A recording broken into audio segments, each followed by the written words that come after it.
Shalom, selamat hari Minggu. Berikut ruang berita untuk seminggu ke depan.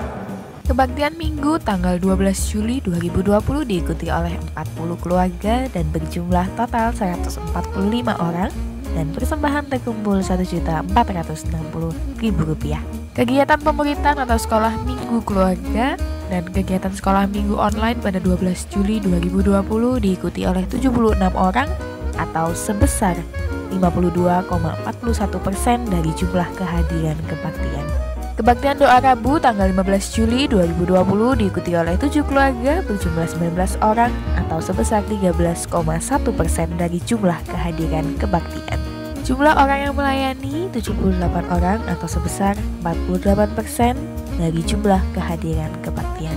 Perubahan nomor rekening untuk persembahan dan perpuluhan silakan mentransfernya ke rekening CIMB Niaga atas nama Gereja Baptis Indonesia Pengharapan Surabaya di nomor rekening 706-242-593-300. Gereja memberikan kesempatan kepada setiap anggota gereja untuk memperhatikan sesama anggota gereja yang lain dan masyarakat yang terkena dampak COVID-19. Bantuan dapat ditransfer ke rekening CIMB Niaga atas nama Gereja Baptis Indonesia Pengharapan Surabaya di nomor rekening 706-242-593-300 dan mohon memberikan catatan untuk sosial. Untuk kedisiplinan dan ketertiban administrasi kebaktian keluarga di hari Minggu, setiap kepala keluarga akan memberikan laporan yang meliputi kebaktian keluarga dilaksanakan jam berapa, jumlah hadir berapa, jumlah persembahan berapa, dan bila ada yang menginginkan transfer persembahan beberapa orang, laporan silakan dikirim via WhatsApp atau SMS kepada Tata Usaha Gereja, Saudara Eko atau Bapak Gembala Sidang kita, Bapak Pendeta Dwi Hari Santoso, dan laporan juga bisa disampaikan lewat aplikasi absen yang disediakan oleh Komisi Pendukung. Sesuai himbauan pemerintah yang disambut keluarga besar GGBI bahwa saat ini masih dalam kondisi darurat dan sangat diperlukan tindakan memutus penularan virus COVID-19. Maka dihimbau supaya setiap jemaat berupaya tetap tinggal di rumah dengan bertanggung jawab melakukan physical distancing atau jaga jarak. Panitia perancang gereja merencanakan kebaktian minggu bersama di gedung gereja secepatnya akan dimulai bulan Agustus 2020 dengan tetap mempertimbangkan dan memperhatikan perkembangan penyebaran COVID-19 di bulan Juli 2020. Bila penyebaran COVID-19 masih dalam kondisi membahayakan, maka rencana kebaktian bersama di gedung gereja akan ditunda di bulan September 2020. Saat ini, panitia rumah tangga sedang mempersiapkan kelengkapan peralatan untuk protokol kesehatan ketika pelaksanaan kebaktian bersama di gedung gereja. Gereja memprioritaskan keselamatan dan kesehatan anggota jemaat, maka dari itu diharapkan untuk terus menjaga protokol kesehatan pribadi masing-masing jemaat. Gereja mengucapkan selamat ulang tahun untuk Bapak Ibu Saudara yang berulang tahun di minggu ini. Yang pertama ada Saudari Kristi Claudia Berlian tanggal 19 Juli 2020. Yang kedua ada Ibu Sri Dewi Handayani tanggal 20 Juli 2020. Yang ketiga ada Bapak Budiono tanggal 21 Juli 2020. Yang keempat ada Ibu Yuliwati tanggal 21 Juli 2020.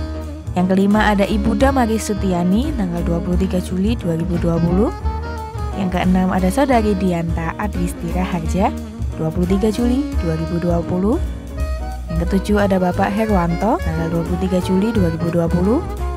Yang kedelapan adalah Bapak Ronaldo Budi Yuwono tanggal 23 Juli 2020. Dan yang terakhir ada Ibu Teresia Endang Ismiati tanggal 24 Juli 2020. Selamat ulang tahun, Tuhan Yesus memberkati. Sekian ruang berita untuk seminggu ke depan. Selamat hari Minggu, Tuhan Yesus memberkati.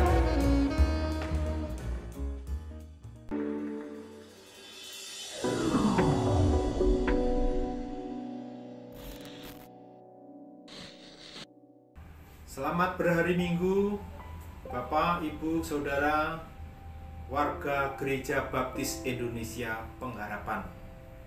Kembali kita berbakti dan kini saatnya kita akan menikmati berkat-berkat rohani dari Tuhan. Sebelumnya kita berdoa terlebih dahulu. Bapa dalam surga, kini saatnya kami akan mendengarkan firman-Mu. Kami mohon Roh Kudus berkarya atas hamba-Mu yang memberitakan dan atas setiap anak-anak-Mu yang mendengarnya. Di dalam nama Tuhan Yesus, kami sambut setiap kebenaran firman. Amin. Bapak Ibu, di awal khotbah ini saya minta Bapak Ibu Saudara berdiri berpasang-pasangan. Kalau orangnya ganjil, yang salah satu bisa 3 orang. Lalu nanti coba katakan satu dengan yang lain demikian. Tuhan tinggal di dalam aku, Tuhan tinggal di dalam kamu, dan Tuhan tinggal di dalam kita semua. Ingat ya, katakan Tuhan tinggal di dalam aku, Tuhan tinggal di dalam kamu, Tuhan tinggal di dalam kita semua. Baik, silahkan berpasang-pasangan, lalu katakan, Tuhan tinggal di dalam aku, Tuhan tinggal di dalam kamu, dan Tuhan tinggal di dalam kita semua.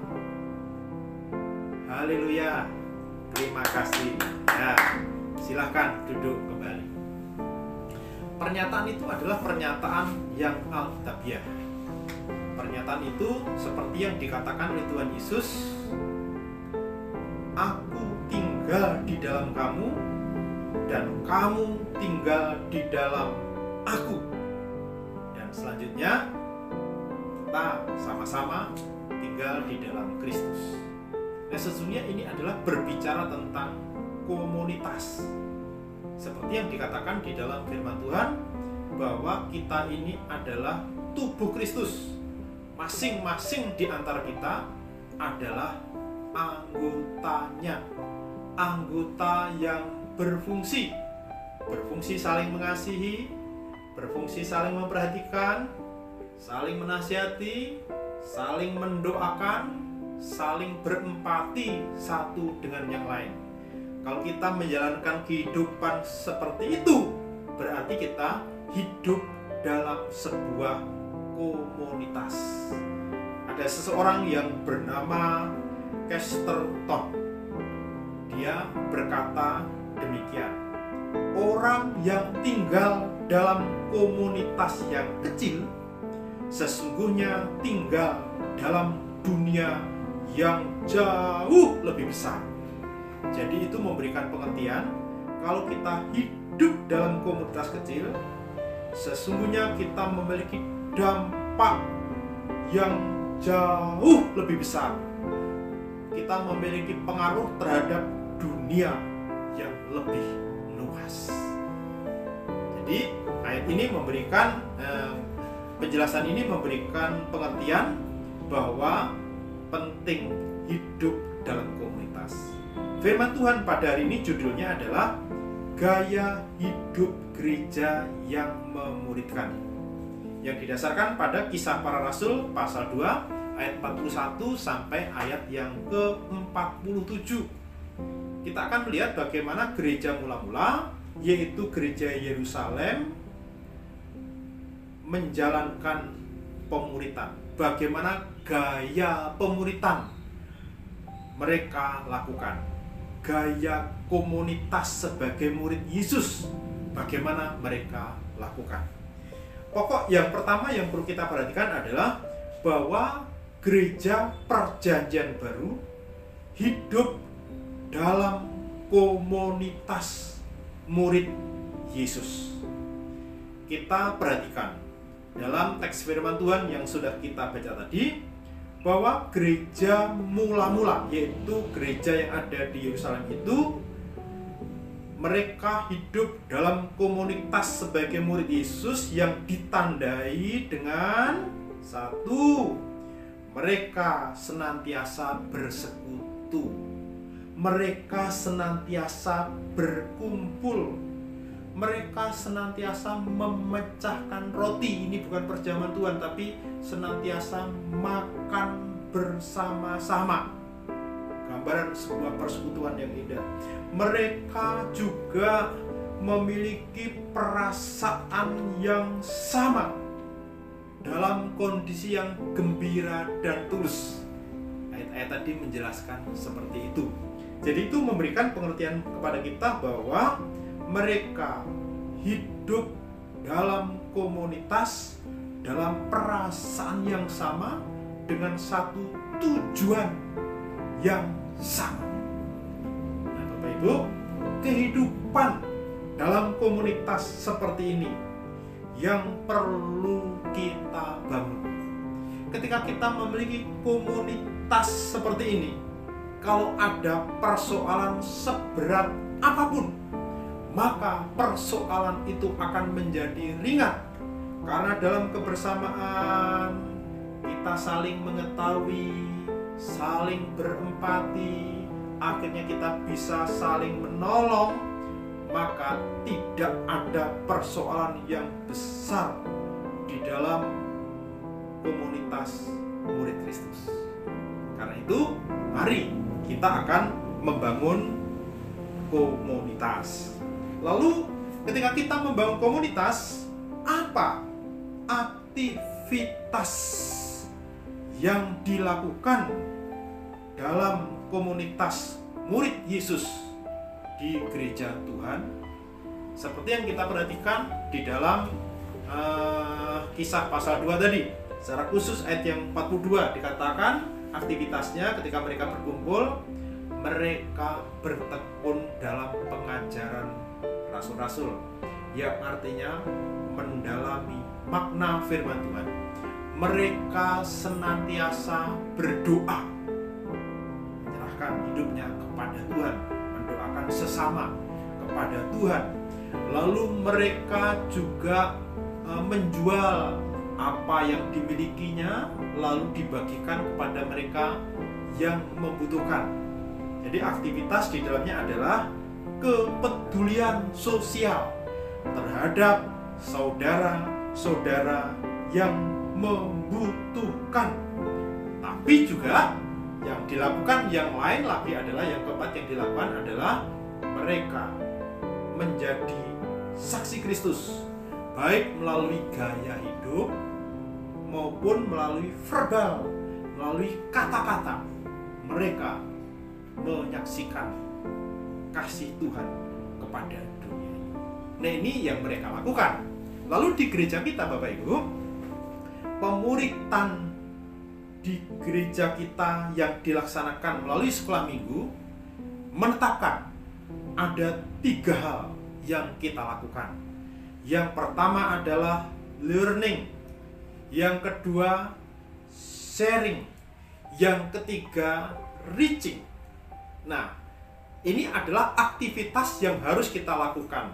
Learning, yang artinya kita harus belajar mendalami makna firman Tuhan. Itu yang harus kita lakukan. Itu yang pertama. Nah, seperti sekarang firman saya beritakan, setelah nanti Bapak Ibu akan mendalami firman yang sudah aku beritakan ini. Itu yang pertama. Lalu berikutnya yang kita lakukan dalam pemuritan sekolah minggu, dalam komunitas pemuritan sekolah minggu adalah sharing. Waktu sharing, kita membagikan hidup kita, baik membagikan pergumulan atas ketaatan kita kepada firman Tuhan, gagal taat atau berhasil taat, kita sharekan kepada komunitas pemuritan itu. Tapi juga di dalamnya kita juga bisa membagikan hidup kita. Ketika ada persoalan, ketika ada pergumulan, kita bagikan di sana. Lalu anggota komunitas akan mendengar, berempati, mengosongkan diri untuk memahami perasaan anggota komunitas. Lalu kita bersimpati, kita peduli terhadap sesama kita.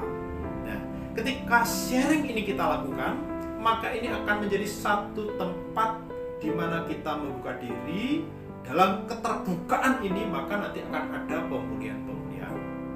Minggu ini ada saudara kita yang berduka cita, yaitu keluarga Ibu Wisnu. Karena sang suami, Papa, dipanggil oleh Tuhan. Walaupun kata iman kita, Bapak Wisnu Broto almarhum, sudah kembali kepada pangkuan Bapa di surga, tetapi duka cita kehilangan itu tetap ada. Nah, Bapak Ibu, kalau kita hidup dalam komunitas, maka kita akan mencoba memahami. Kita berempati. Lalu sikap-sikap ini akan bisa menguatkan, menghiburkan, beban yang berat itu akan menjadi ringan karena kebetulan kita. Itu contoh. Contoh yang lain, di masa pandemik ini, anggota komunitas kita ternyata kena PHK, tidak ada pekerjaan. Karena dia sharing, kita mendengar, kita mendoakan. Selain mendoakan, ada kebetulan. Kita mencoba carikan informasi di mana ada kesempatan untuk bekerja. Sehingga komunitas itu menjadi jawaban bagi anggota komunitas. Nah, ini yang kedua ya, dalam aktivitas pemuritan sekolah minggu kita. Pertama tadi learning, belajar firman Tuhan. Yang kedua sharing, seperti yang baru saya jelaskan. Yang ketiga adalah reaching.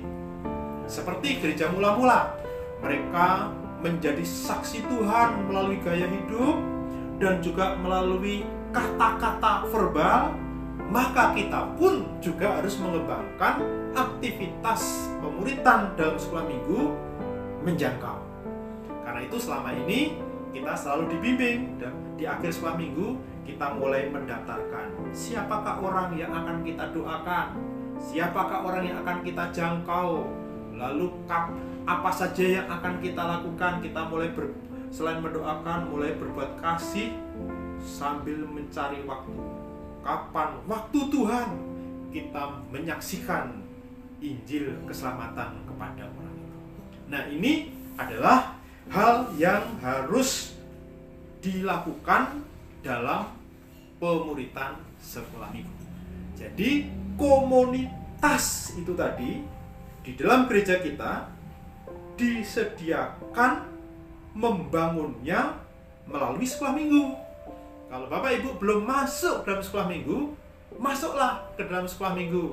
Di dalam anggota sekolah minggu yang mana itu adalah anggota komunitas, di situ kita belajar bersama-sama membangun gaya hidup komunitas murid Yesus. Ketika kita lakukan, maka kita akan bisa menghadirkan, memanifestasikan masyarakat kerajaan Allah yang tidak kelihatan itu kita perlihatkan di tengah-tengah dunia ini.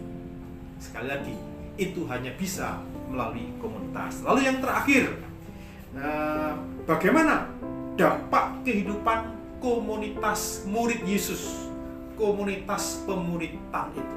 Seperti yang sudah kita lihat di dalam Kisah Para Rasul pasal 2 ayat 41 sampai 47 tadi, kita dapat melihat di sana Tuhan berkenan, Tuhan hadir, Tuhan meneguhkan kehidupan mereka, kesaksian mereka. Dampaknya apa? Masyarakat menjadi takut. Banyak orang menjadi senang, menyukai mereka. Itu apa? Dampak-dampak kehidupan komunitas yang ada ya.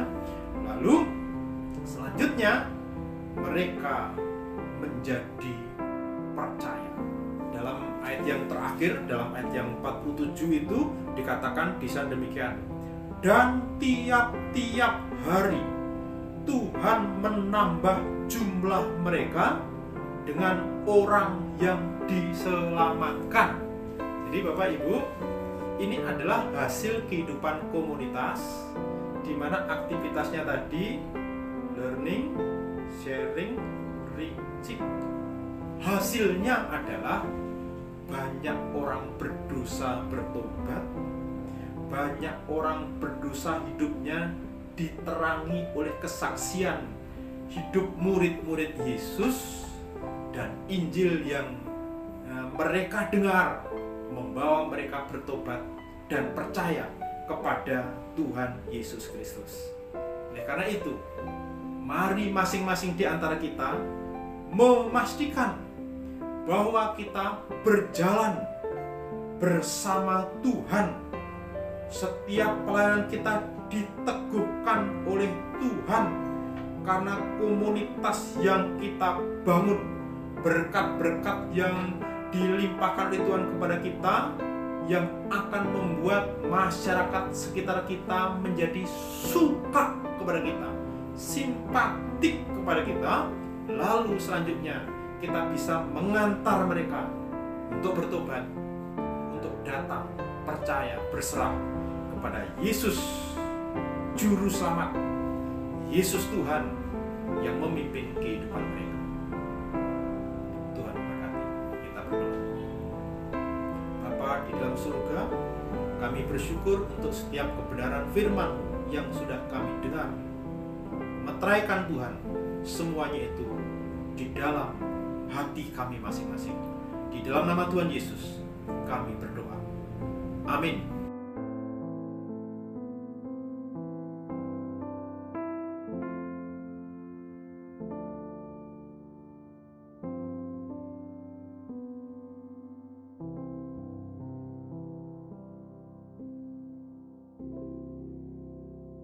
Baik Bapak Ibu, ibadah sudah di penghujung.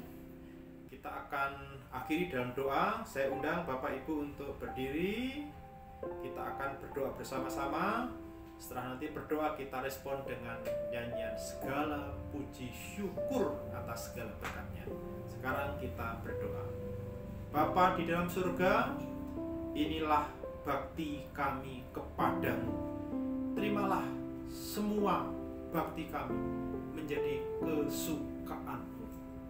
Dan kami juga bersyukur untuk setiap berkat yang sudah Engkau alirkan melalui ibadah ini. Sekarang kami akan mengakhiri ibadah ini.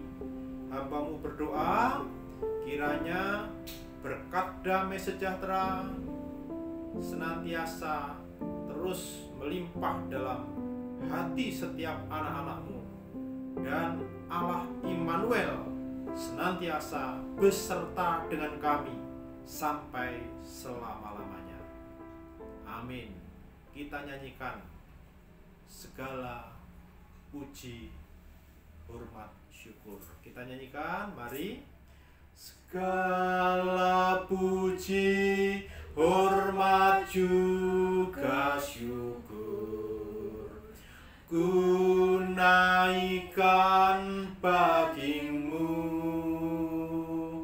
karena cintamu yang tiada terukur, segenap hidupku bagimu. Kita ulang dari awal. Segala puji, hormat juga syukur ku naikkan bagimu, karena cintamu yang tiada terukur, segenap hidupku bagimu. Karena cintamu yang tiada terukur, segenap hidup